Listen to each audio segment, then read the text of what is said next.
Bem, meus queridos irmãos, que a paz de Jesus esteja entre nós, hoje e sempre. Como é bom, né, a gente poder ter um ambiente para a gente fugir um pouquinho das vicissitudes da vida, do corre-corre, do ganha-pão, da problemática da vida. E não necessariamente é bom ser a casa espírita, podia ser qualquer outro ambiente onde as pessoas se reúnem para se harmonizar, para fazer uma prece, para buscarem a Deus e deixar um pouquinho de lado as preocupações corriqueiras. Se a gente não tomar cuidado, essas preocupações nos absorvem. Quando a gente vê, a gente está somente pensando nisso. Isso é particularmente cruel antes de dormir, porque quando a gente dorme, a gente está retornando ao mundo espiritual, né? Aquele momento que a gente volta um pouquinho. E se a gente está, antes de dormir, somente pensando nos problemas, a gente perde a oportunidade de fazer aquela melhor conexão para aproveitar melhor esse tempinho que a gente vai ficar de volta no mundo espiritual.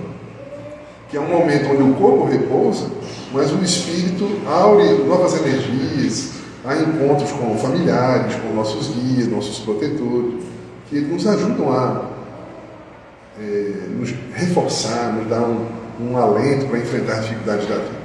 Então é importante a gente ter esses cuidados, esses momentos, né? Ainda que sejam poucos. Quem dera é que reservasse um pouquinho mais. Eu conversava com o nosso irmão Rômulo aqui na entrada, ele já faz o evangelho lá dele há 15 anos, não é isso? 15 anos ali, ó, ininterruptamente, no mesmo horário, no mesmo dia. E isso é uma segurança para o domicílio, para casa, e não só para casa, mas toda a comunidade ali é beneficiada com aquelas vibrações. E essa regularidade, ela é benéfica porque os guias já sabem que podem contar com aquele trabalho naquele horário, né? Então é muito importante, é um espaço de luz que auxilia sobremaneira os guias espirituais. A gente vê nas obras de André Luiz que quando um lar é harmonizado e faz seu evangelho no lar, quantos trabalhos belíssimos são realizados ali, os espíritos são tratados, acompanhados.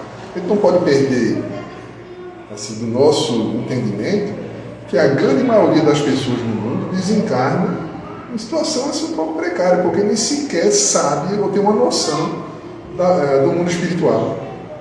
Muitos acreditam que vão encontrar um nada, muitos acreditam que vão dormir até esperar um juízo, e ficam, às vezes, no mundo espiritual assim, meio perdidos. E isso não é, veja, há espíritas também, tem relatos nesse sentido, que também desencarna e também fica ali naquela perturbação, porque Kardec estudou bem esse assunto, né? Ele fala que todos nós, quando desencarnamos, passamos por uma fase, um período chamado de perturbação. E assim, essa perturbação é maior ou menor de acordo com os nossos vínculos com a matéria. Quanto mais vinculados nós somos às coisas materiais, mais dificuldade a gente tem para se readaptar. É a mesma coisa, né? Quanto mais apego eu tenho à minha terra, se eu tiver que me mudar para outro lugar, se eu for apegado demais, eu vou ter mais dificuldades para me readaptar no outro lugar. É muito natural isso, né? Ao passo que se eu não tenho esse apego todo à minha terra, quando eu vou para outro lugar, eu vou me adaptar mais rapidamente. Vou sentir um pouco natural. Então, a gente vê que o próprio Paulo de Tarso, que viu aqui, quando ele desencarnou, a situação dele era muito boa, mas a vida dele foi uma vida dedicada ao bem, né? Mas ele desencarnou, que ele foi decapitado, e ele sentiu uma perturbação. Ele retornou ao mundo espiritual e estava sem enxergar. Mas logo foi atendido e logo voltou. Foi uma coisa assim, muito rápida.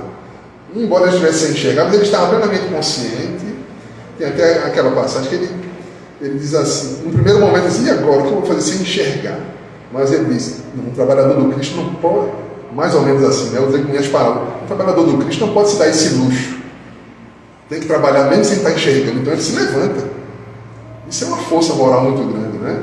Então, esse período no mundo espiritual, essa perturbação, ela varia de uma pessoa para outra. E quanto mais a gente estuda, a gente faz evangelho no lar, que a gente procura levar uma vida sem se apegar excessivamente, não quer dizer que a gente não possa possuir, não tenha direito de possuir as coisas que tem, de ter, usufruir dos prazeres, das coisas que a vida nos oferece. Tudo isso é perfeitamente natural. Agora, sem nos apegarmos, sem ficarmos presos a ela, porque senão, ao desencarnar, a gente fica ali, uma perturbação muito grande. Há muitos relatos de pessoas que desencarnam e ficam presas dentro de casa. E sem querer, muitas vezes, ele até passa a se tornar um processo obsessivo com seus parentes, as pessoas que amam. E aí, mas peraí, existe processo obsessivo com aqueles que a gente ama? Existe. Né? Existe sim. Só que como é um amor ainda possessivo, um amor perturbado, um amor que não está equilibrado, a pessoa se aproxima e, sem querer, acaba perturbando a outra pessoa. Não é raro acontecer isso. De outras vezes, um caso clássico que a gente encontra no livro Entre a Terra e o Céu, que é o caso de Evelina, chamada prece refratária. Já ouviram falar sobre isso? A prece refratária de Evelina. A sua mãe desencarnou. E o lar ficou perturbado com uma série de motivos. O pai casou novamente e tinha um filho, um irmão, que era o irmão mais novo dela, que é o Júlio, que ele desencarnou no mar, por descuido da madrasta. Então, surgiu uma perturbação imensa naquela casa. Perturbação muito grande. E aí, o que acontece? Evelina faz uma prece à mãe, que tinha desencarnado, pedindo ajuda, para que ela ajudasse a equilibrar o lar. Acontece que a causa do processo obsessivo que a família estava enfrentando era justamente a presença da mãe de Evelina, porque ela não perdoava a madrasta, a nova mulher do marido, que tinha se descuidado com o filho dela.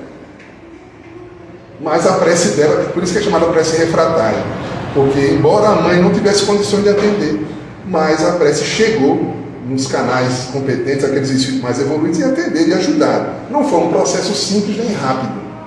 Foi um processo como que a gente às vezes pensa que a prece vai resolver tudo imediatamente. Não é assim. Né? Então, a gente tem que confiar na vontade de Deus, mas, sobretudo, modificar nossas vidas. E quanto menos apegados nós somos às coisas materiais, isso vai facilitar a nossa readaptação espiritual. Digo readaptação por quê? Porque a gente já desencarnou muitas vezes. Essa semana eu estava com minha mãe vai fazer 81 anos agora. E eu vou lá, ela mora em Recife, eu vou resolver algumas coisas e durmo lá na casa dela, a gente conversa um pouquinho, mas eu sonhei a noite todinha, eu morrendo. E ela disse, foi mesmo, como foi? Não era assim a sensação de morrer. Aí ela mesmo chegou à conclusão, deve ser lembrança de outros momentos que eu digo, é possível, mãe, ser isso mesmo. Veja que ela já tem a percepção, né, de que nós já enfrentamos esse fenômeno muitas e muitas e muitas vezes. Pois bem, meus amigos, vamos lá, dar prosseguimento ao nosso trabalho, sempre consciente de todo e qualquer trabalho religioso, trabalho filosófico, seja lá qual for, que nos promova um encontro com Deus, que nos promova deixarmos de lado as coisas materiais, é muito abençoado. Qualquer movimento religioso, não importa a denominação. A gente vinha agora conversando, porque às vezes a gente tem outras denominações que é casa cheia. Nem sempre a gente tem também, mas não importa. Graças a Deus que eles estão com casa cheia, porque as pessoas estão lá buscando algo melhor. Até no nosso estudo, que a gente faz aos domingos de 15 dias, a gente está estudando a parábola do semeador. E aí a parábola ela começa assim, eu achei muito curioso. Diz assim, voltou Jesus a ensinar à beira-mar, e reuniu-se numerosa multidão a ele, de modo que entrou num barco onde se assentou, afastando-se da praia. E todo o povo estava à beira-mar na praia. Assim, lhes ensinava muitas coisas por parábolas no decorrer do seu doutrinamento. Aí ele começa a contar a parábola. Certo? Mas o que será que essa passagem inicial ela é apenas uma narrativa de um cenário? Eu vou mostrar um cenário onde estava Jesus ali para fazer a pregação. Não é somente isso, né? Tem muitas informações aqui. Primeiro que o mar, ele sempre tem a simbologia da profundidade, né? E a terra, a simbologia das coisas mais rasas, das coisas mais materiais. É um tipo de símbolo que a gente encontra, é recorrente nas mitologias. E aí a gente vê que Jesus ele vai ao barco para o mar, e de lá ele fala para a população, para a multidão. Por que ele faz isso? Né? E o evangelista ele reforça, e todo o povo estava à beira-mar na praia. Então ele está se referindo o que seria essa beira-mar, o que seria estar na praia, se não um prelúdio de chegar ao mar. Ou seja, que eles estão tentando, estão buscando alcançar aquela profundidade, mas que ainda não alcançaram. Então havia uma multidão de pessoas nesse sentido, buscando essa profundidade. Mas Jesus tinha que falar para aquela multidão de pessoas que que tinha inúmeras situações espirituais, inúmeras condições. Então, para que ele fazia para atingir a todos? Contando parábola. Porque há pessoas que criticam. Mas por que ele não falou direto os ensinamentos? Porque ele não podia, tinha que falar de um jeito que ia atender, cada um ia pescar aquilo que pode, aquilo que aguenta, que suporta. Então, o Espiritismo já chega numa fase que ele está mais amadurecido. Então, a gente recebe esses ensinamentos de uma maneira mais clara. Mas mesmo assim, muitos têm dificuldade. Por exemplo, eu já tive pessoas que vieram aqui ao centro e se aborreceram comigo e foram embora porque eu não queria tirar o tema reencarnação das palestras. Ele gostava muito. Era legal, era muito bacana. Agora, esse assunto de reencarnação não era para ser abordado aqui. Podia não falar em reencarnação. Não dá. É até engraçado, né? Porque é um princípio da doutrina. Eu não posso tirar. Né? Faz parte, não. Né? Aí se aborreceu, foi embora. Paciência. Então, é assim que funciona.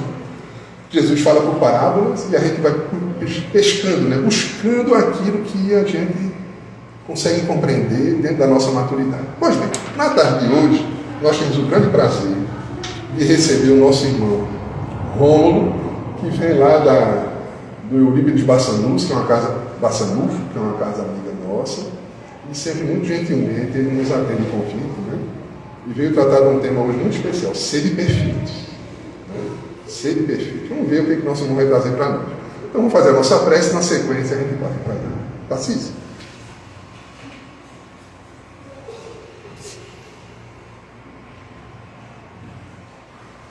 Boa tarde a todos. Agradecemos ao nosso irmão Rômulo que está aqui tão solicitamente prestigiando a nossa casa. E agradecer, Senhor, espiritualidade amiga, mestre amigo, para que nos ilumine nosso palestrante, nos ajude, nos proteja, nossos irmãos estão tão necessitados, a espiritualidade amiga aqui presente, encarnados e desencarnados. Te pedimos, Senhor, muita luz, muita paz, porque o Senhor é o nosso pastor e não nos faltará. Assim seja. E sendo assim, pedimos permissão ao nosso Senhor Jesus para darmos por iniciado nossos trabalhos. Muita paz para todos. Vamos, uma palavra.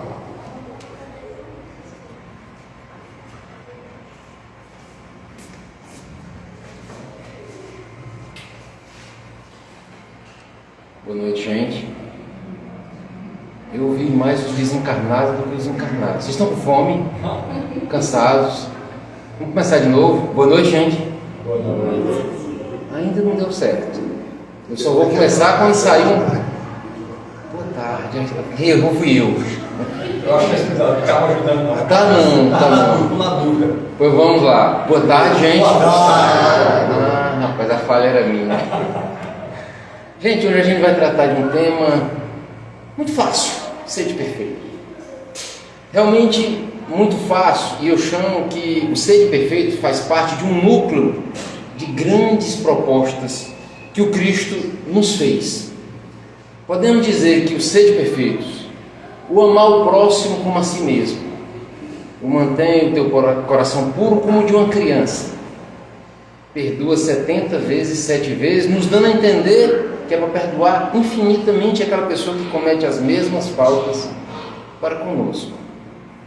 Então, todas essas grandes missões, cada uma delas tem as suas especificidades. O ser perfeito é a busca pela perfeição, que é o nosso caminho, é o nosso destino, e do qual nós não podemos fugir. E toda vez que eu falo ser perfeito, eu alerto que o livre-arbítrio não é absoluto, ele tem uma exceção. Eu não posso chegar e decidir, eu não vou evoluir. Não existe essa possibilidade. Então, nessa hora, o livre-arbítrio não funciona, porque eu vou evoluir. Então, o ser perfeito é a busca da perfeição. O amar o próximo como a si mesmo é uma busca de Deus. Porque, apesar da resposta do maior compêndio de filosofia que nós temos em toda a história da raça humana, que é o Livro dos Espíritos, na pergunta número 1, ele diz lá o que é Deus. Inteligência suprema, causa primária de todas as coisas. Essa resposta diz exatamente o que é Deus, mas ela não preenche o meu coração. Aí vem João, o evangelista, e diz: Deus é amor. Essa resposta não me preenche. Essa resposta é adequada a mim, como filho de Deus. Então, quando Cristo nos propõe ama o próximo como a ti mesmo, Ele está nos propondo a buscar ao próprio Deus, que é o amor. Mas pense num desafio. Quando Cristo nos encoraja a perdoar infinitamente, a começar por nós mesmos, é uma tarefa desafiadora para nós, sob o ponto de vista encarnados nesse mundo de provas e expiação. Mas o que é que todas essas grandes tarefas têm em comum? A comprovação absoluta da reencarnação. Porque o Cristo disse dezenas e dezenas de vezes que existia reencarnação. Mas explicitamente Ele só disse uma vez a Nicodemos: ninguém verá o reino de Deus se não nascer de novo. Mas quando Ele diz sede perfeito, Ele está dizendo existe reencarnação. Como é que eu vou dar conta de ser perfeito em uma única existência? Quando Ele diz ama o próximo como a ti mesmo, inclusive ao teu inimigo, como é que eu vou dar conta de uma missão dessa em uma única existência? Perdoa infinitamente, nós que temos dificuldade de perdoar até a nós mesmos, até as pessoas do nosso círculo de afetividade. Como é que a gente vai dar conta de uma missão dessa em uma única existência? Então, todos esses grandes desafios propostos para nós pelo Cristo nos comprova a existência da reencarnação de forma implícita.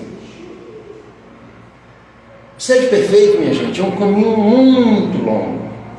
Nós vamos investir aí dezenas, centenas, quiçá milhares de encarnações.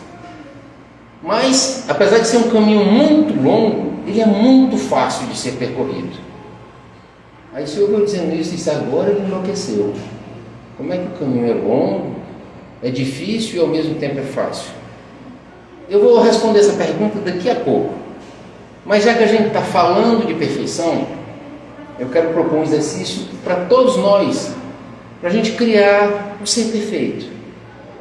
E esse ser perfeito, não à toa, vai ser o nosso companheiro, vai ser a nossa companheira, e o irmão e a irmã que dissesse: eu não quero me casar, eu não quero viver em união estável com ninguém. Então vai ser aquele irmão, dessa irmã, um primo, um pai, uma mãe, alguém que você queira conviver a existência inteira.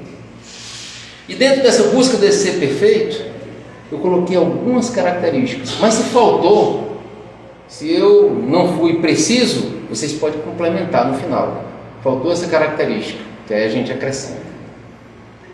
Quero crer que o ser, para ser perfeito, essa criatura tem que ser amorosa. Por quê? O amor, sempre o amor como base de tudo na nossa vida. Parafraseando Santo Agostinho, ele diz: ama e fazes o que quiser, que vai dar certo. Essa pessoa há de ser carinhosa, que nos trata com desvelo. É uma pessoa afetuosa, que está o tempo inteiro a demonstrar o afeto dela para conosco. É uma pessoa leal. Lealdade está intrinsecamente ligada com a perfeição. É uma companheira que não importa, ou um companheiro que não importa os desmandos, os meus equívocos. Aquela pessoa está sempre do meu lado. É uma pessoa que, atendendo ao comando do Cristo, me perdoa infinitamente. No esquecimento, sem esquecer dos meus equívocos, dos meus desvios. É uma pessoa extremamente compreensiva. É uma pessoa caridosa. E é uma pessoa extremamente paciente com os meus defeitos de encarnado nesse mundo de provas e expiação. Minha gente, faltou alguma coisa para a gente completar essa perfeição? Deram um risinho aí? Acho que não, né?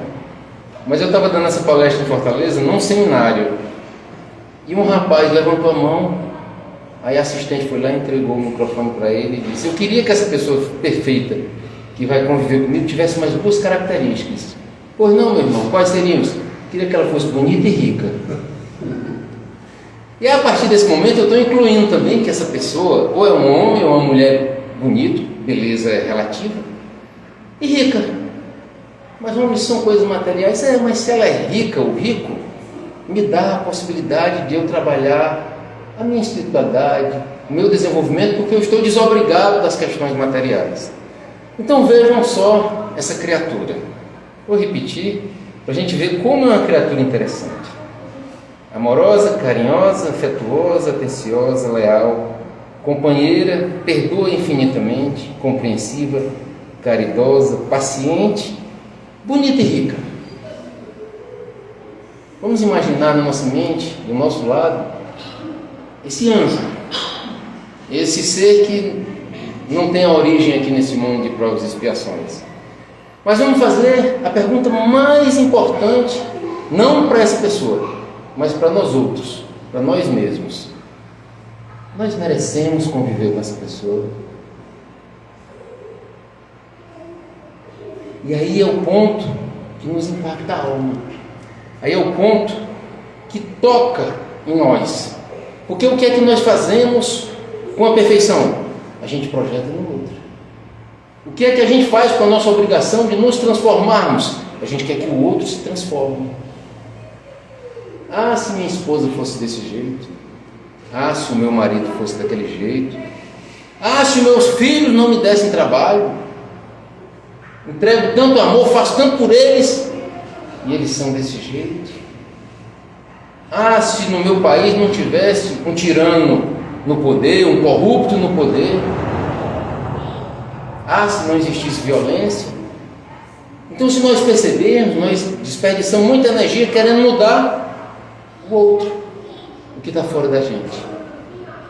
Meus irmãos, minhas irmãs, a única pessoa que efetivamente a gente pode mudar é nós mesmos, com muita dificuldade.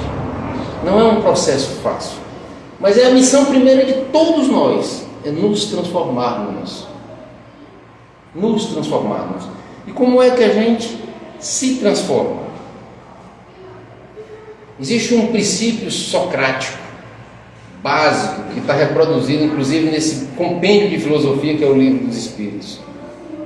Na questão 919, o codificador pergunta: como fazer para se melhorar e resistir ao arrastamento do mal?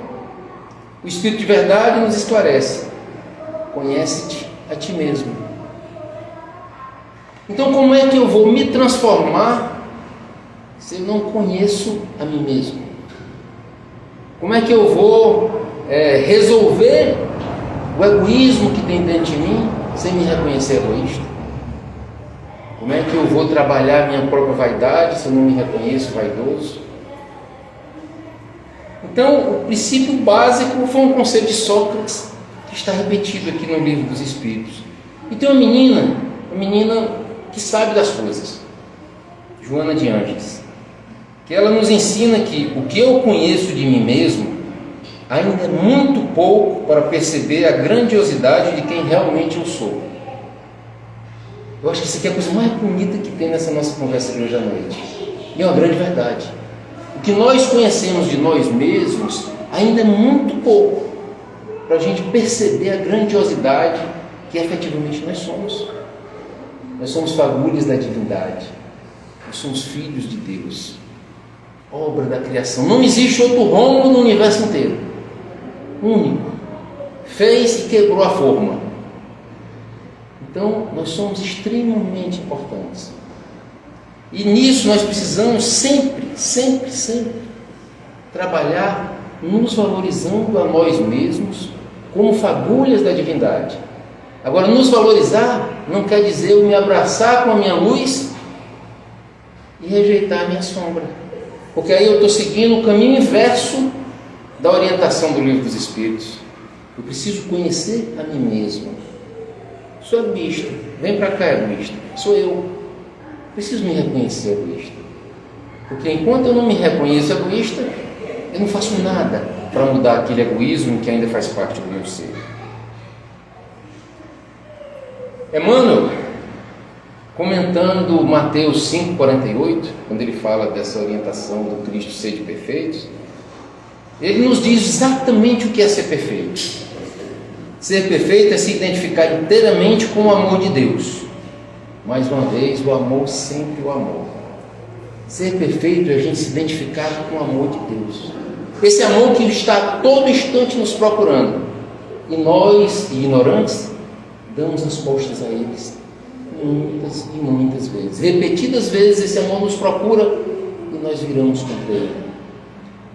O Cristo nos ensinou: busca o reino dos céus, que o resto virá por acréscimo. Alguém acha que o Cristo mentiu? Quem acha pode levantar a mão. Pois é, eu também acho que o Cristo não mentiu. Então nós sabemos no nosso intelecto que o Cristo não mentiu. E por que que no nosso dia a dia a gente não faz isso? Por que que a gente não busca o reino dos céus, que o resto virá por acréscimo? Até dinheiro. Por que que a gente não faz isso? Porque a nossa fé é extremamente vacilante. Porque nosso estado de imperfeição moral ainda faz com que a nossa fé seja extremamente vacilante. Porque a gente sabe que é verdade, mas a gente não age como se soubesse que aquilo é verdade. E fé, minha gente, não é acreditar. Nós acreditamos nisso que o Cristo disse. Nós acreditamos em Deus. Fé não é acreditar. Fé é se entregar. É um passo além. Fé é o meu filho de 7 anos, em cima de uma escada, diz: papai, levo eu. Ele se atira. Eu que me vire para segurar ele. Ele se entrega. Ele não tem dúvidas nenhuma que eu vou segurar ele. Então isso é fé. E a nossa é vacilante porque a gente não se entrega. Não vou me entregar, eu vou resolver as coisas da matéria aqui. Se sobrar um tempinho, eu vou para as coisas de Deus. Normalmente, a grande maioria de nós faz assim, sem nenhuma crítica a nós. Nós somos ainda passageiros dessa nave chamada planeta Terra, de provas e expiações. E, gente, é possível a gente atingir esse nível de perfeição? Evidentemente que é. Cristo foi o grande médium que trouxe a nós a intenção de Deus, que trouxe para nós a mensagem de Deus, que trouxe para nós o que Deus espera que a gente faça. E onde é que está essa orientação? No manual de tudo. Eu costumo chamar o Evangelho de manual de tudo porque, se estás triste, vai para o Evangelho. Se desencarnou alguém da família, vai para o Evangelho. Se tu não entendes os processos, vai para o Evangelho. Se tu estás a te revoltar com o mundo de violência, de incoerências, de desigualdades sociais, vai para o Evangelho. Então esse médium maravilhoso que foi Cristo nos deixou esse manual de tudo. E Deus, respondendo à pergunta: será que nós um dia conseguiremos alçar esses cimos da perfeição? Será que Deus nos proporia algo que não era possível de ser cumprido por nós? Deus que é a absoluta perfeição, Deus que é o amor absoluto, nós que somos pais falíveis, jamais imporíamos um fardo, um peso aos nossos filhos que eles não fossem capazes de suportar, quanto mais Deus. Mas às vezes eu falo, na maior parte das vezes falo por intermédio de palavras, de orientações de espíritos que estão milênios à minha frente: Emmanuel, Joana de Ângeles, Chico Xavier, Paulo de Tarso. Mas eu gosto muito de demonstrar as coisas. Então vamos demonstrar que realmente nós podemos chegar a esses cimos da perfeição. E vamos usar esse grande médium, o próprio Cristo, que em determinado momento ele olhou para nós e disse: vós sois deuses. Mais uma vez a gente sabe que o Cristo não mentiu. O que é que ele quer dizer? Dentro de ti pulsa a fagulha da divindade. Valoriza essa luz que tem. Mas, homem, eu não reconheço, eu não enxergo essa luz. Talvez tenha muitos cobertores, muitas máscaras, muitos obstáculos que estejam impedindo essa luz que vibra dentro de você de brilhar. Então a nossa grande missão que é ir tirando esses cobertores, que essa luz naturalmente aparece. Mais uma vez, demonstrando que nós chegaremos lá, o Cristo nos disse: nenhuma das ovelhas do rebanho se perderá. Dizendo o quê? Um dia todos nós seremos anjos. Um dia todos nós alcançaremos os cimos da perfeição. E dizendo também que pense num lugar solitário. É o tal do inferno. Eu acho que ele é tão solitário que nem o Satanás vive lá. Por quê? Porque nenhum de nós está destinado à danação, à pena eterna, ao famoso inferno que foi criado como forma de conduzir, de aterrorizar nós. E em determinado momento histórico nós precisávamos ser tolhidos, nem que fosse pelo medo do Satanás. Só que hoje, com o desenvolvimento científico, com os esclarecimentos que nós temos, não tem mais sentido a gente olhar para essa peça histórica que foi utilizada para nos controlar. Hoje quero crer que a gente precisa se abraçar com esse Deus trazido por Cristo. Porque Cristo transformou Deus num vingador de espada, numa figura cruel, numa figura que eu tinha que temer, para o Deus do amor, para aquela figura que eu tendo a amar. Mas ainda hoje a gente vê alguns irmãos dizendo: eu sou temente a Deus. Eu particularmente me entristeço muito quando eu ainda ouço isso. Deus não é para ser temido, Deus é para ser amado. Aliás, Deus é puro amor. E mais uma vez Cristo nos disse: o que eu faço, vós podereis fazer e muito mais. O que é que o Cristo estava dizendo? Um dia vocês serão puros. E onde eu estou, ainda estou evoluindo. Então foi o Cristo que nos garantiu isso. Então nós podemos chegar lá. E como eu gosto da prática, porque o Evangelho, meus irmãos, ele não é para ser intelectualizado. O Evangelho não é para eu aprender e manter ele na minha mente, senão ele perde o sentido de ser. O Evangelho é para vir para o coração e depois para vir para as mãos, para a ação. Se o Evangelho não me ajuda a transformar a minha vida, eu preciso pensar o meu caminho dentro desse Evangelho. Se eu não pego o manual de tudo e não transformo essas orientações em um caminho seguro, para a minha própria existência, eu não trago para a minha vida, melhor seria que eu não estivesse nem intelectualizando ele. Porque a quem muito foi dado, muito será cobrado. Então, se eu tenho essa dádiva desse manual de tudo, eu tenho uma responsabilidade para comigo mesmo, com relação ao meu progresso espiritual, com relação à minha evolução, que é uma missão comum a todos nós. Cada um de nós tem suas missões específicas. Às vezes passar por um adoecimento, às vezes passar por uma dificuldade financeira, às vezes passar pela convivência de um parente desagradável. São missões específicas, mas todos nós temos uma missão em comum: desencarnar melhor do que nós encarnamos. É muito melhor eu encarnar ruinzinho e desencarnar um pouco ruinzinho do que eu encarnar bonzinho e desencarnar bonzinho. O que encarna bonzinho e desencarna bonzinho perdeu a encarnação, perdeu tempo. E o que encarnou ruinzinho e desencarnou menos ruinzinho ganhou, porque ele se transformou. Ele fez algo em prol de si mesmo. Então, como é que a gente faz, minha gente, para chegar, para percorrer esse caminho? Quando a gente vai fazer uma viagem, a gente precisa fazer 3 perguntas para nós mesmos: onde é que eu estou? Para onde eu vou? E como é que eu faço para chegar lá? As 2 primeiras são muito fáceis de serem respondidas. Onde é que nós estamos? Hoje nós estamos num mundo de provas e expiações com as nossas dificuldades. Isso aí eu acho que nenhum de nós duvida. Para onde nós vamos? Para a perfeição. É o destino de todos nós, sem exceção, não importando se eu queira ou não. O livre-arbítrio não funciona. Não, e se eu cruzar os braços? Eu atraso o meu progresso. Sou visitado e revisitado pela caridosa irmã Dor, até eu aprender e começar a me mexer.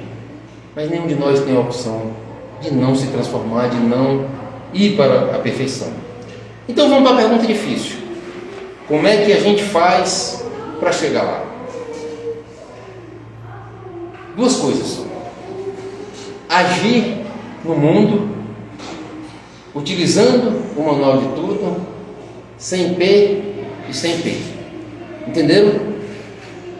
Ainda bem que todo mundo entendeu. Vocês sabem o que é sem P e sem P? Sem pressa e sem pausa. sem pressa e sem pausa. Como assim, irmão? Nossa evolução, minha gente, tem que ser sem pressa. Porque se eu decidir dar um passo maior do que a minha condição emocional ou espiritual, o que é que a gente faz quando dá um passo muito grande? A gente escorrega, cai e volta. Então o passo que eu der, nem que seja um passo pequeno, não existe revolução espiritual, e eu trabalho muito com a emoção das pessoas, não existe revolução emocional insignificante. Se você passa a assumir um gesto de gentileza que não era comum a você, esse simples ato já é uma evolução na sua jornada. Então vamos dar os passos de acordo com a nossa capacidade espiritual e emocional. Então aí vai o sem pressa. Aí alguns dirão, não, mas esse negócio de sem pressa a gente vai se acomodar. Não vai não, porque o outro sem ter está lá nos empurrando, sem pausa. Nós não podemos tirar férias da nossa evolução espiritual. Nós não podemos nos dar o luxo de dizer, mas vou passar aqui 30 dias sem evoluir. Estou muito cansado de evoluir.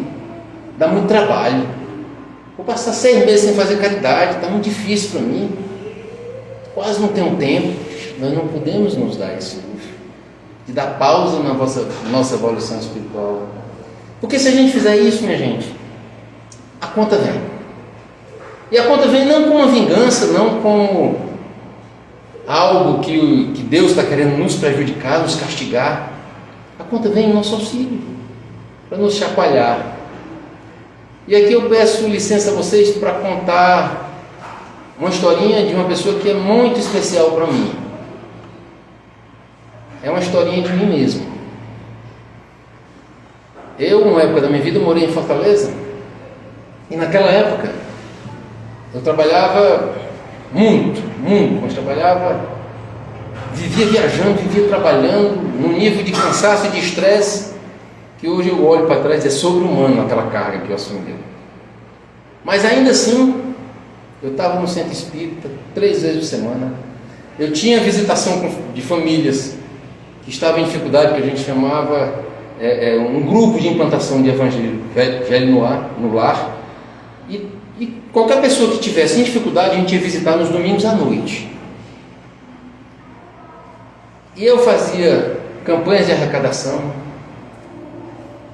E isso estava aumentando o meu nível de estresse, porque eu não tinha mais descanso físico.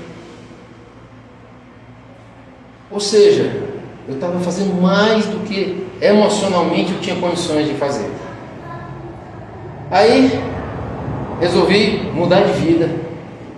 Vim para Caruaru, fui acolhido por essa cidade. Achei isso aqui um paraíso porque eu pude descansar. Eu pude trabalhar menos. E aí eu descansei tanto que eu disse, rapaz, eu vou descansar da caridade. Eu vou passar um tempo sem dar palestra espírita. E passei um tempo que eu acordava, ia andar de bicicleta, voltava, ia nadar na piscina da bebê, saía, ia jogar tênis, aí eu almoçava, eu ficava cansado, né, dessa manhã, aí dormia até 3 horas, aí ia ler um livro, aí pronto, os dias iam passando, eu disse, não, no próximo mês eu resolvo, vou voltar a fazer caridade, vou voltar a dar palestra. Aí com um ano que eu estava aqui em Caruaru, eu vou lá na AME. Aí fui lá na AME, eu sou palestrante, depois você pode vir aqui para a reunião? Sim, venham. Aí passo mais 6 meses sem aparecer lá, 3 anos, 4 anos e eu descansando, ou seja, dando uma pausa na minha evolução espiritual. Final de 2018, no dia 30 de 2018, eu fui para Fortaleza de moto. Cheguei em Fortaleza, desci da motocicleta, dei um abraço na minha mãe e esse meu olho ficou todo preto. Eu não enxergava nada. Aí eu fui num hospital de referência tipo Hope lá de Fortaleza. A médica fez um exame, aí disse, olha, não tem descolamento de retina. Você pega o exame e pode voltar. Eu posso voltar para Recife de moto? Disse, pode, não tem problema nenhum no seu olho. Foi só um derrame que sangrou, você não está vendo porque o seu olho está cheio de sangue, mas não tem descolamento de retina, não tem nada. Foi um vasinho que rompeu. Disse, tá bom. Botei o exame dentro do baú da minha moto e voltei fui para Recife, só que ela recomendou que eu procurasse um retinólogo quando chegasse em Recife. Cheguei em Recife, procurei esse retinólogo. No exame ele disse: você sente, não espirre, não tussa, não faça movimento brusco.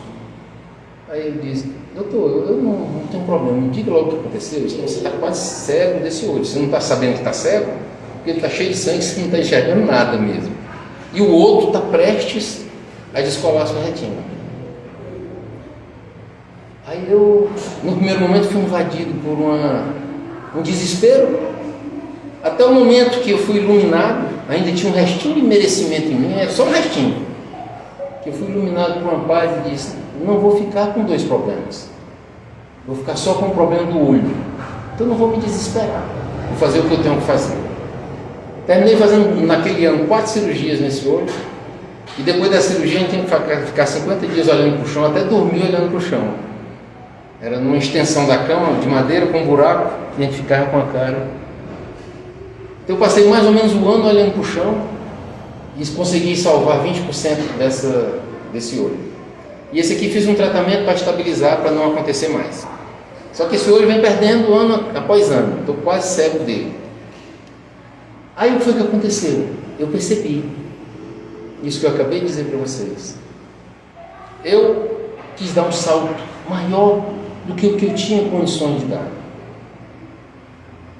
Então me sobrecarreguei de trabalho no mundo da matéria e de trabalho na área de caridade, de trabalho dentro da casa espírita. Passo maior do que a minha perna podia aguentar. Aí foi o que eu fiz. Agora é pausa. Ou seja, eu primeiro estava com pressa, depois fui para pausa. Aí o que é que essa meia cegueira me diz? Acorda. Acorda, irmão. Acorda. Você não tem essa mínima capacidade de se comunicar com as pessoas para o seu bel prazer, para o seu usufruto. Você precisa trabalhar. Então a cegueira do mundo material me trouxe o abrir dos olhos do mundo espiritual. Eu fui chacoalhado. E aí eu abri esses olhos do mundo espiritual. Aí vocês me perguntaram: João, se voltasse o tempo, você queria que isso tivesse acontecido? Não. Eu queria ter mudado pelo amor e não pela dor. Mas eu provei para mim mesmo que eu ainda não tenho capacidade emocional nem espiritual de mudar pelo amor. Precisei chegar a irmã Dor do meu lado, tapar o meu olho, para eu abrir os olhos. Então eu preferia que tivesse acontecido tudinho, do jeito que aconteceu, para eu hoje enxergar com os olhos da alma. Então, minha gente, por isso que é tão importante nesse nosso caminho da perfeição, sem pressa e sem pausa, dando aquele passo com segurança. Mas é um passinho bem pequeno, irmão, que seja, mas eu dou aquele passo e não volto atrás. Eu dei um passo gigantesco. Quem me via trabalhando em Fortaleza, rapaz, é uma criatura angelical, só capa, só aparência. Por quê? Porque eu estava fazendo algo que não era adequado a minha capacidade emocional e espiritual. Era só aparência. E aí, quando saí dessa aparência, vou para a pausa, cruzo os braços. Então é um alerta para todos nós. E quanto mais a gente conhece desse manual de tudo, mais responsabilidade a gente tem. Primeiro para conosco. Todo o caminho evangélico começa com a gente. Seja caridoso, a começar com você mesmo. Ama o próximo como a ti mesmo. Qual é o parâmetro? O amor que eu tenho por mim mesmo. Porque se eu não me amo, que tipo de amor eu vou dar ao próximo? Perdoa infinitamente, a começar por ti. Todo o caminho evangélico começa pela gente. Vou salvar o mundo inteiro. Como? Você não tem condição de salvar nem a mim mesmo. Então toda essa proposta do Cristo começa por nós outros. Vou responder aquela pergunta que ficou sem resposta. Facilidade da missão. Estamos muito longe da perfeição, mas muito perto do aperfeiçoamento. Quem disse isso? Não fui eu. Foi Emmanuel. Por que nós estamos muito longe? Realmente falta dezenas, centenas, talvez milhares de encarnações para a gente se aperfeiçoar. Mas por que o aperfeiçoamento é tão fácil? Se eu tenho mania de comer meu chocolate e jogo o papelzinho no chão, eu percebo que aquilo é errado, eu percebo que aquilo suja a cidade, aquilo vai dar trabalho para o nosso irmão São Garis. Não vou mais fazer isso. Eu boto no meu bolso, quando eu encontrar uma lixeira eu boto lá. Acabei de me aperfeiçoar. Se eu acordo, saio na sacada da minha casa e vem aquele vizinho mal-humorado, que eu sempre ignorei aquele mau humor dele, que eu sempre achei aquele mau humor dele uma agressão a mim. Eu disse, quer saber de uma coisa? Eu vou fazer minha parte. Bom dia, meu irmão. Ele vira a cara. No dia seguinte eu estou lá. Bom dia, meu irmão. Ele vira a cara. Nem que ele faça isso infinitas vezes. Eu estou jogando energia boa. Eu estou dando uma oportunidade a ele. E outra coisa, eu não posso jamais me arvorar de juiz. O que terá acontecido para aquele irmão estar tão amargo? Será que se eu tivesse passado pelo que ele passou, eu também não estaria amargurado? Então esse simples ato de dar bom dia para o vizinho, que não era comum, eu já me aperfeiçoei.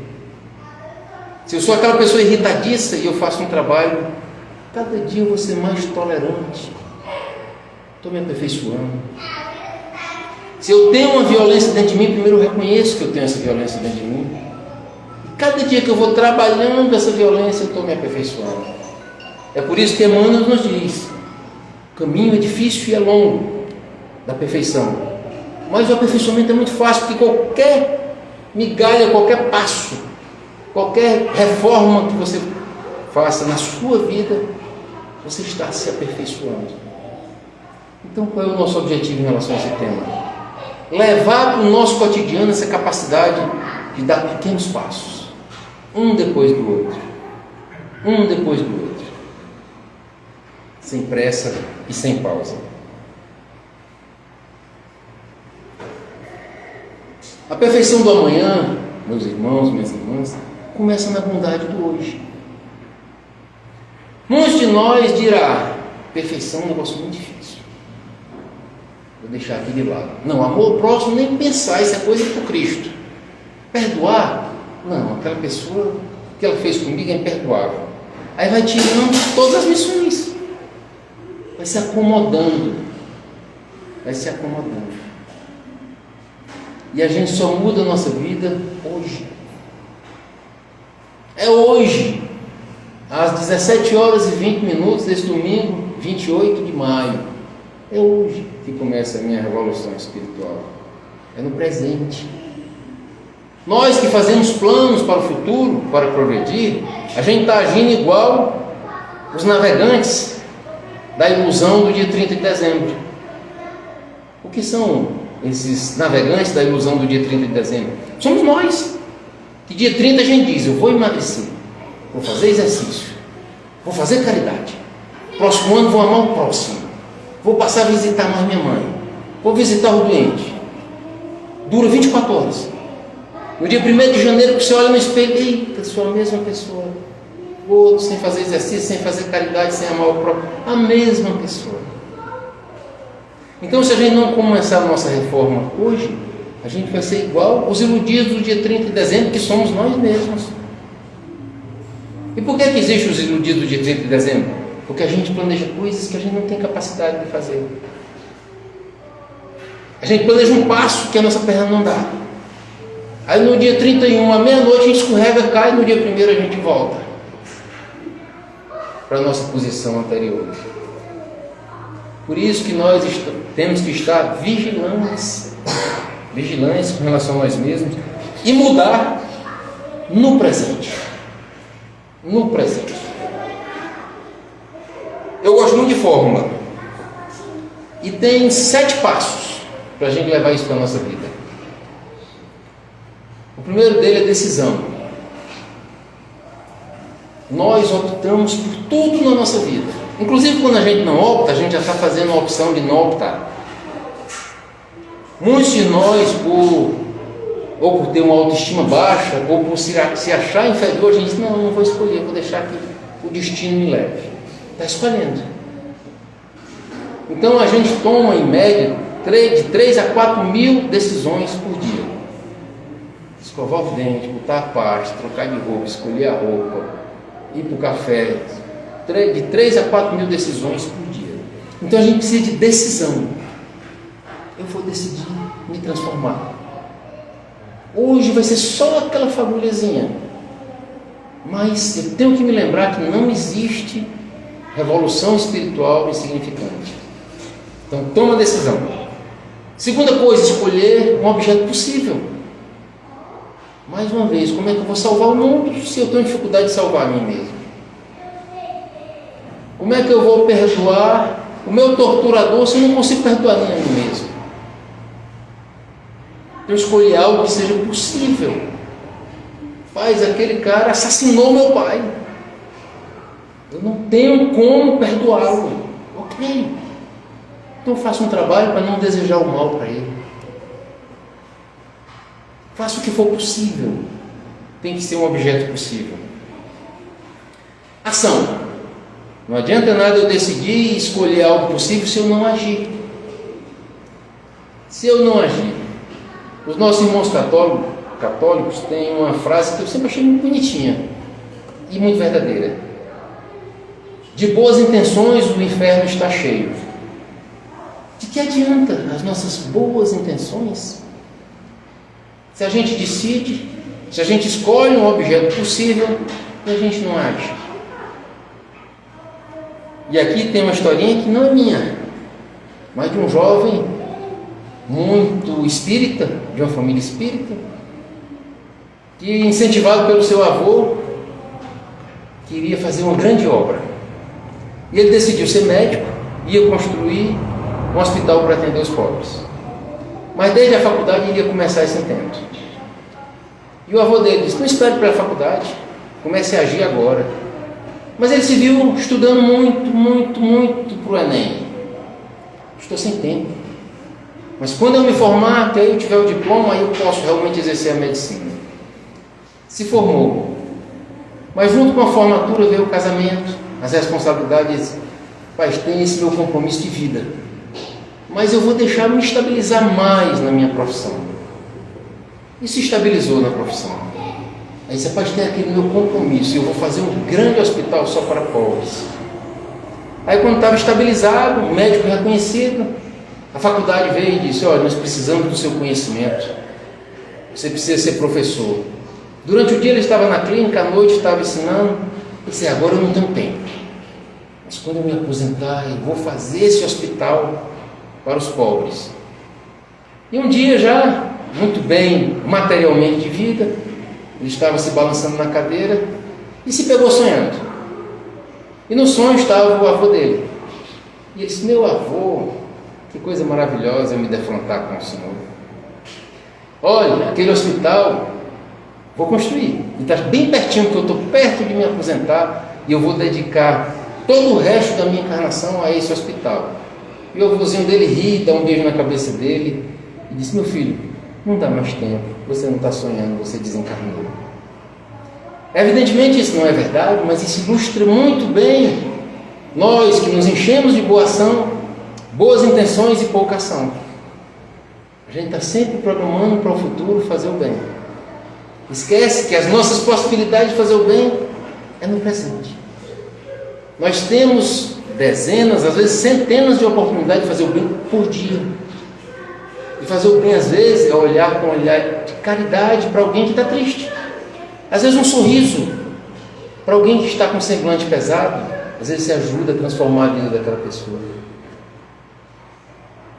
E às vezes a gente vê isso, a oportunidade vem para a gente e a gente dá as costas a ela. Lembra, começo da nossa fala, o amor está sempre a nos procurar, mas nós, ignorantes, estamos o tempo inteiro dando as costas a ele. Vamos lá. Então, decisão, escolha, ação. Reavaliação. Na pergunta 919A, perguntaram a Santo Agostinho e ele mesmo deu a resposta. Todo dia eu olho para o dia que passou e reavalio. Onde foi que eu errei? Onde é que eu posso melhorar? Porque se a gente não reavalia o que a gente quer fazer da nossa vida, já pensou se a gente for reavaliar por 5 anos, a gente perdeu 5 anos. Esse médico foi reavaliar quando estava perto de se aposentar, perdeu a encarnação inteira. Então a gente tem que estar sempre olhando para trás, não para se acusar. Poxa vida, eu fui cruel com aquele irmão. Não, eu me equivoquei com aquele irmão. Amanhã eu hei de ter uma nova oportunidade de agir diferente. Mas se eu não olhar para trás e perceber o equívoco, como é que eu vou me dar a oportunidade de agir diferente? Então, reavaliação é muito importante. Outro passo, cuidado com os enganos que o nosso subconsciente nos prepara. Porque o nosso subconsciente está o tempo inteiro dando mensagens para que a gente mantenha o nosso status quo, para que a gente não se transforme, para que a gente não se modifique. Um exemplo disso é alguém que chega e diz assim: eu já perdoei aquele desgraçado, mas ele fica nos quintos dos infernos. Perdoou. Mas a primeira coisa que ele diz, eu já perdoei. Aí depois ele prova que não perdoou. Conhece-te a ti mesmo. Odeio gente intolerante. Estou sendo intolerante com os intolerantes. Então devia dizer, odeio a mim mesmo.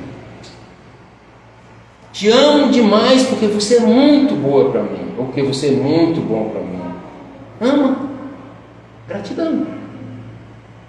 Gratidão. E tem uma troca. O amor não conhece troca. O amor não conhece porque te amo porque. O amor conhece o apesar de. Te amo apesar de tu me dares trabalho, meu filho. Isso é o amor. É o apesar de. Então, muito cuidado com essas armadilhas que o nosso subconsciente prepara para fazer com que a gente não mude.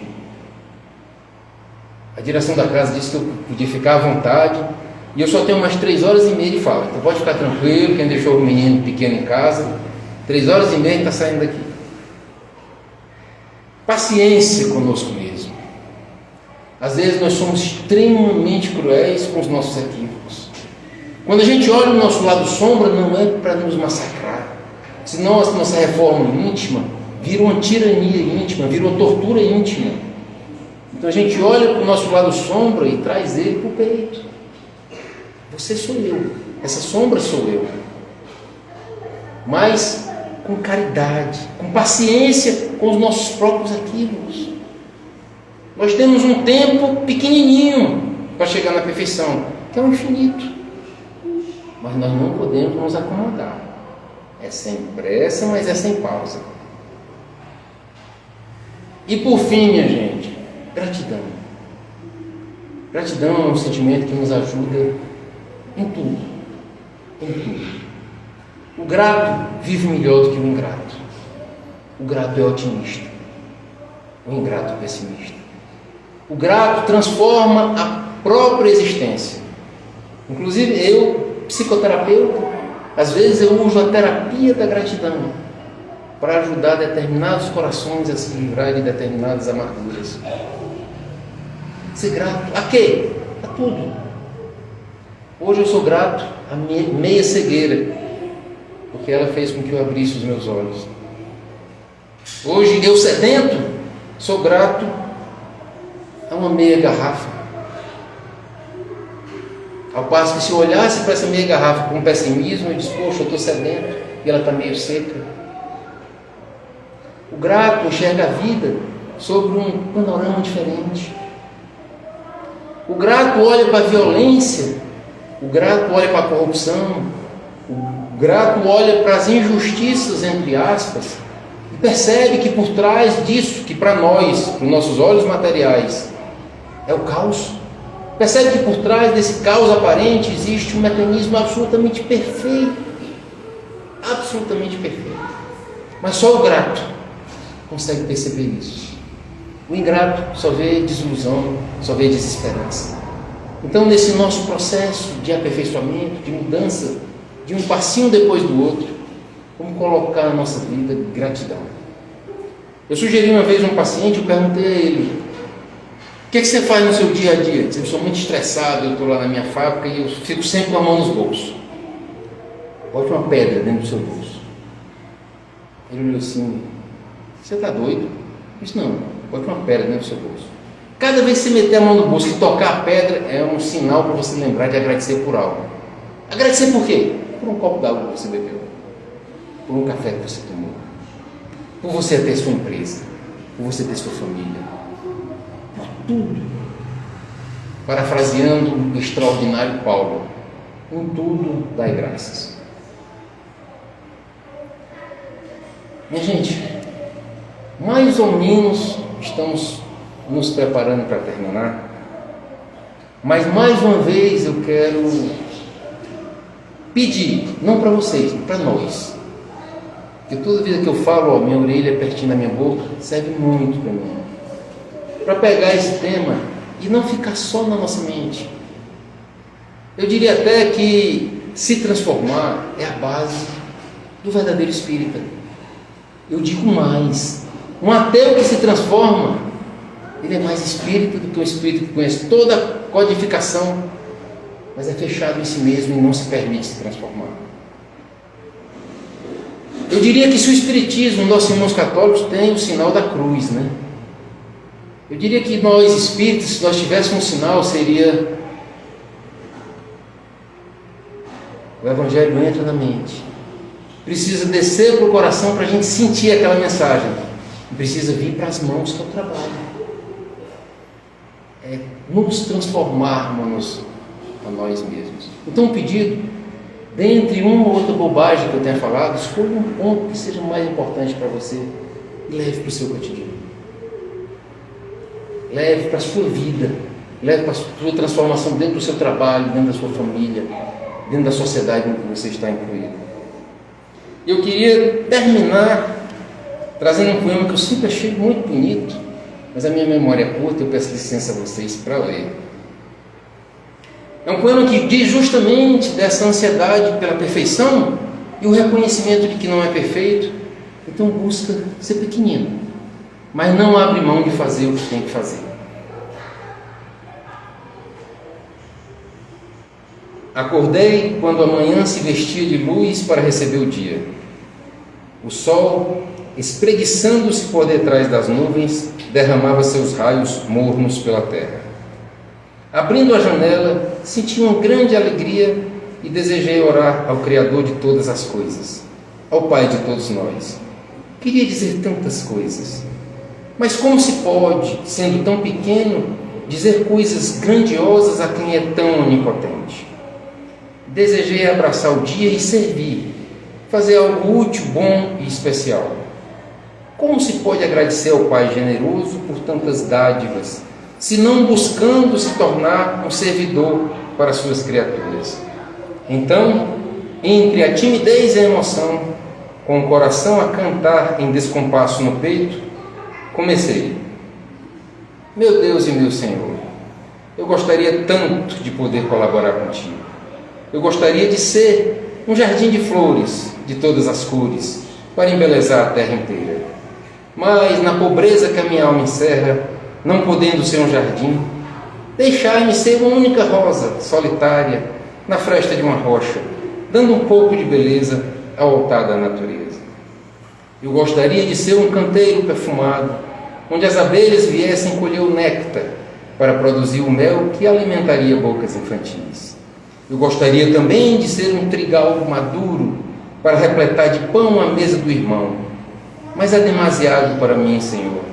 Então eu te peço para ser um simples grão que, caindo no chão, se multiplica em milhão e se transforma em um pão para a saciedade da fome de uma única família de irmãos. Eu gostaria de ser um pomar de frutos maduros para acabar com a fome, ou então uma árvore frondosa para espalhar a sombra.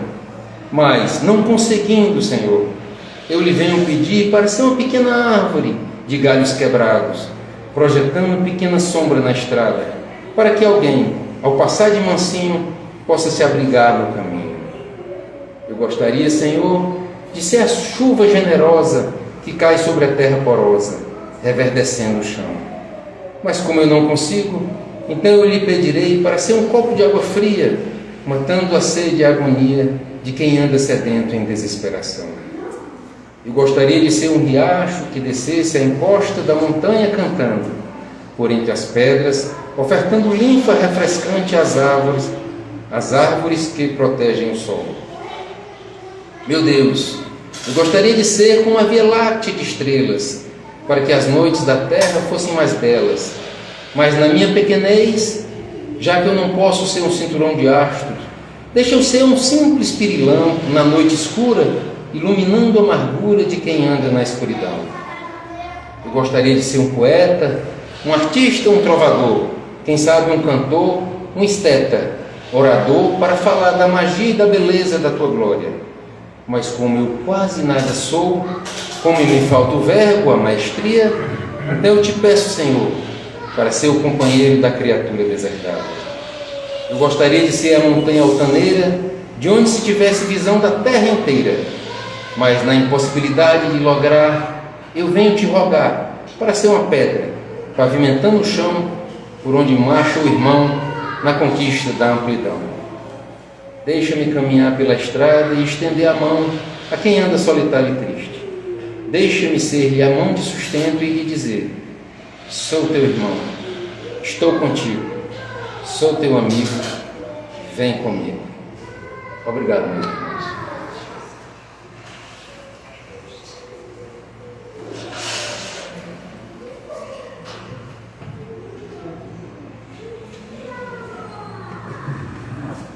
Muito bem, meus irmãos, né?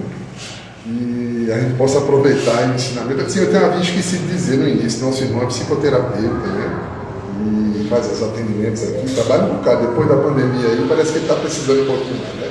Graças a Deus que temos os profissionais para nos ajudar a enfrentar as nossas dificuldades, né? Muito bem. Sim, e a abordagem é muito interessante, né? Mostrando para a gente que o caminho da nossa perfeição ele é um processo que depende de nós. Gostei muito dessa questão do sem P e sem P, né? Eu não conhecia, muito interessante. Muito bem. Então, para agradecer ao nosso irmão, muito obrigado por sua presença. E vamos dar alguns avisos finais, tá certo? Temos o passe. Sobre o passe, temos um pedidozinho. Quem for tomar passe, não é aguarda sentado, tá certo? Porque às vezes a pessoa sai vai ali fora e aí o pessoal tem que fica sem saber que tem alguém precisando ainda, tá certo? Aí quem for tomar passe, aguarda sentadinho que vai chamando, tá certo?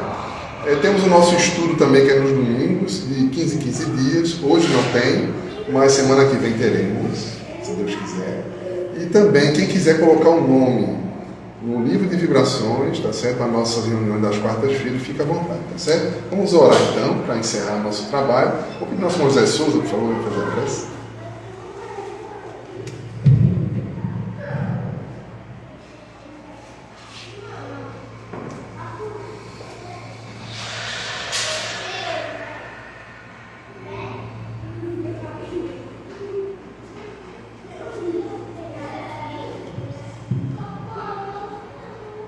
Vamos pensar em Jesus.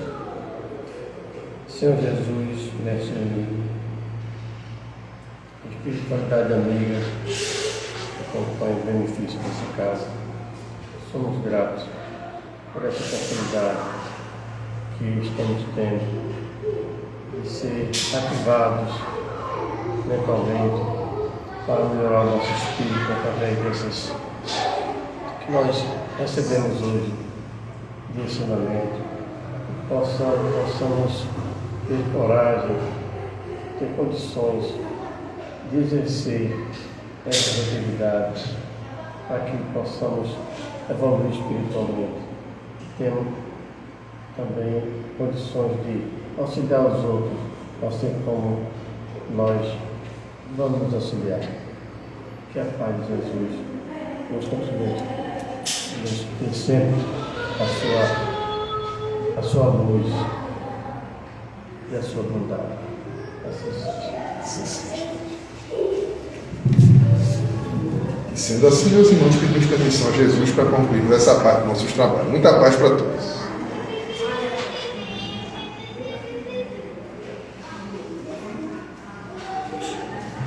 Só fazer um comentáriozinho aqui, a nossa irmã Andréa, tá bom? Já que eu vi aqui, né? Viu, Romulo? Dizendo aqui, ó. Pensei que eu estivesse errada por eu ser grata e ter a visão dessa forma, enquanto as outras pessoas dizem que vivo em outro mundo. Então, tá fazendo uma referência à sua fala da gratidão, né? Então tá. Obrigado, viu, André? Um abraço para você.